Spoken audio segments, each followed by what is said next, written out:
berdasarkan data yang diperoleh oleh UPTD dari 1904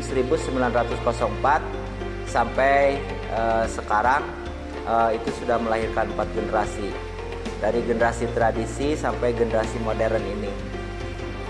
Untuk sejarah Tanah Liat, karena dari sebelum merdeka pun Tanah Liat ini udah ada di sentra industri keramik Pleret, terutama di Kecamatan Pleret. Bahkan kantor UPTD ini membawahi beberapa kecamatan yang berpotensi di Kabupaten Purwakarta. Salah satunya ada 6 kecamatan yang berpotensi tentang bahan baku keramik yang ada di sentra industri keramik Pleret. Yang membedakan sentra-sentra keramik Pleret dengan sentra yang lain, salah satu dengan karakter atau khasnya Pleret dengan Lombok dengan Jogja pasti membedakan. Kami di sini punya kualitas walaupun kategorinya terakota, tapi keramik ini bisa dikatakan bakaran menengah juga bisa, walaupun gerabah kategorinya yang membedakannya seperti itu. Karakter sendiri punya ciri khas untuk Pleret itu dengan terakota dan bakarannya kisaran di bawah 1000 derajat, bahkan bisa mampu untuk di atas 1000 derajat.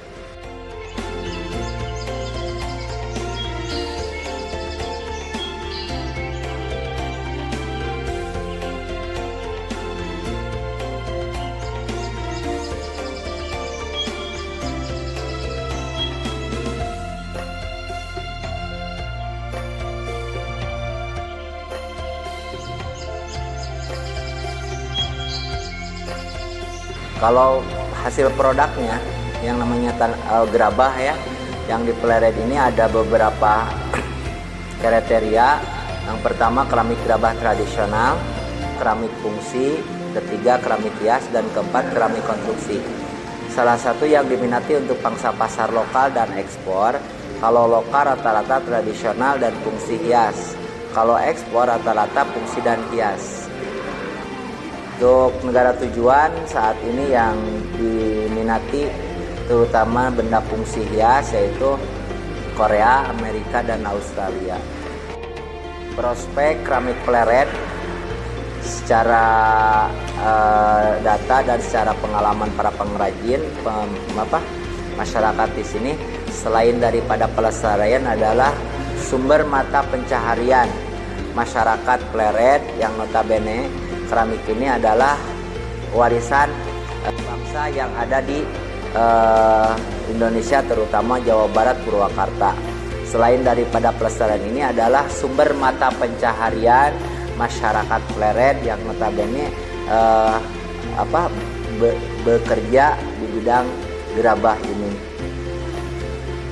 Kalau awal pembuat dan pembentuk, secara data di sini tidak ada penemu ya. Kalau pencipta bohlam, balon pasti ada kan dari sejarah. Kalau keramik itu tidak ada tertera orangnya dimanapun dunia atau daerah yang awal pencipta peletus di bidang gerabah. Cuman data otentik di sini adalah dari Purwakarta 1904, itu asal mula semenjak penjajahan Belanda, karena keramik ini bukan dijadikan tapi untuk salah satu bahan perkakas rumah tangga awalnya. Nah, di situ dengan pengembangan, dengan kebutuhan terjadilah keramik ini adalah sumber kebutuhan manusia. Dari kebutuhan apapun, baik dapur, sumur, dan kasur, dan kebutuhan hidup pun pasti selalu ada kaitannya dengan produk keramik. Kalau yang namanya penyemut tidak ada, karena dari prasejarah pun keramik dimanapun, terutama di dunia, baik di Turki, Cina, Indonesia, Vietnam, dan lain-lain, itu tidak ada si A, B, dan C-nya penemu daripada keramik ini. Karena awal keramik ada itu semenjak manusia menetap, di situ keramik ada. Sebenarnya kalau kita berbicara masalah keramik, sesuai dengan moto keramik Pleret itu tak kenal tak sayang, tak lihat tak tahu, tak coba tak merasakan. Sebenarnya kalau berbicara masalah keramik bukan dilihat daripada jenisnya ya, tapi pengertian. Keramik ini adalah rata-rata manusia menafsirkannya tuh ke lantai, betul? Atau ke ubin. Sedangkan keramik di sini, kata keramik berdasarkan versi UPTD, keramik adalah seni membentuk. dengan tanah liat dan dibakar. Itu keramik. Jadi setiap tanah liat dibentuk, apapun bentuknya, melalui proses pembakaran disebut keramik. Nah, keramik di sini ada beberapa kategori, ada 3 kriteria. Yang pertama, keramik bakaran rendah yang disebut dengan gerabah yang ada di Purwakarta, di Jogja, di Takalar, di Lombok. Nah, itu bakaran rendah, kisaran suhunya di bawah 1000 derajat. Kedua, keramik bakaran menengah.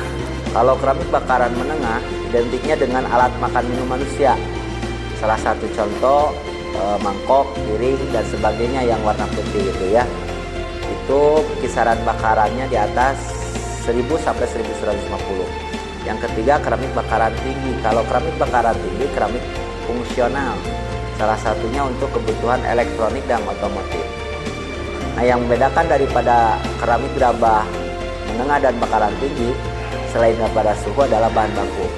Yang notabene keramik bakaran rendah yang disebut dengan gerabah, itu bahan baku yang digunakan adalah lempung, tanah biasa. Yang sumber tanahnya melimpah luah, terutama di Purwakarta yang tadi saya sampaikan. Jenisnya macam-macam. Nah, untuk alur prosesnya mungkin sama. Ada beberapa alur yang biasa dilakukan baik dari industri besar, UKM atau home industry. Rata-rata kalau alur proses itu rata-rata ada 3 alur. Pertama, persiapan alat dan bahan atau ngolah sampai pembentukan. Kedua, dibentuk sampai pembakaran. Yang terakhir itu finishing, packaging, dan retribusi atau pemasaran. Nah, dari 3 alur ini masing-masing punya gaya dan gaya dan khas masing-masing atau alur-alur dari seperti pembentukan. Olah bahan aja nggak serupa. Kita dari mulai ngolah tradisional menggunakan mesin semi modern dan terjadi beberapa kriteria daripada bahan baku yang digunakan. Walaupun jenis tanah liat, tetap bahan bakunya ada klasifikasi. Ada yang bagus, ada yang standar, atau ada yang paling umum. Yang kedua dari ngebentuk. Ngebentuk pun ada beberapa cara. Sebenarnya di keramik, pembentukan keramik itu notabene handmade ya, tapi ada yang ditambahkan melalui alat yang disebut alat putar. Alat putar pun ada 2 cara, cara kick wheel dan cara hand wheel. Ketiga ada teknik cetak atau casting padat dan casting cair. Keempat ada molding, kelima ada slab, keenam ada fillet. Banyak sih sebenarnya, cuman rata-rata yang dilakukan oleh masyarakat dengan 2 cara cetak dan cara putar.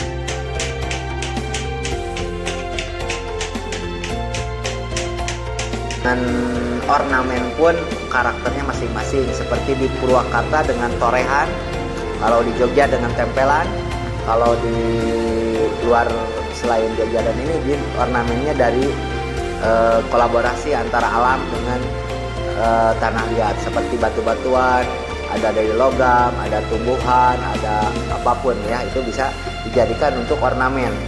Yang terakhir, kalau pembakarannya juga sama melalui proses, cuman bedanya pembakaran ada yang melalui waktu 10 jam, 16 sampai 24 jam. Terutama untuk Purwakarta Pleret, karena terakota Pleret ini punya karakter sendiri, khas sendiri, minimal suhu minimal 600 sampai 1050. Bahkan waktunya pun dari 10 sampai 24 jam. Itu untuk proses pembentukan sampai pembakaran. Nah, untuk terakhir ke teknik finishing atau mewarnai sesuai dengan konsumen atau jenis barang yang di finishing. Kalau untuk fungsi hias, rata-ratanya kita yang lebih mengikuti pangsa pasar atau konsumen sendiri.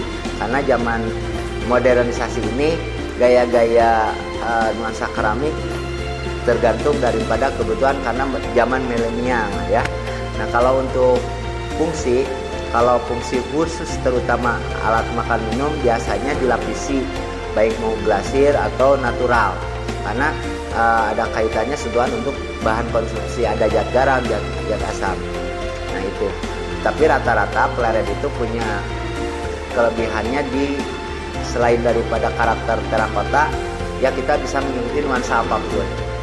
Baik nuansa klasik, modern, atau yang seperti bisa katakanlah yang di belakang karena bangsa pasar yang ada di Eropa dengan gaya rasti itu karat, kayak barang-barang kekunoan, kayak barang kayak marmer, kayak batu, kayak plastik, termasuk kayak logam. Nah itu lainnya di finishing karena peleret itu jago di finishing. Makanya rata-rata produk peleret selain daripada kualitas adalah menjual gaya finishingnya. Dia itu alurnya. Nah cuman dengan kelebihan atau keajaiban lah yang diberikan oleh Tuhan alam ini ke Purwakarta, bumi Purwakarta terutama dengan gaya tradisionalnya dan dari dulu sampai sekarang masih eksis walaupun secara ekonomi masih tidak masih kajangkau ke kalangan apapun. Nah itu jenis barang tradisional. Salah satu contoh kendi, cobek dan sebagainya. Itu pun kategorinya perkakas rumah tangga.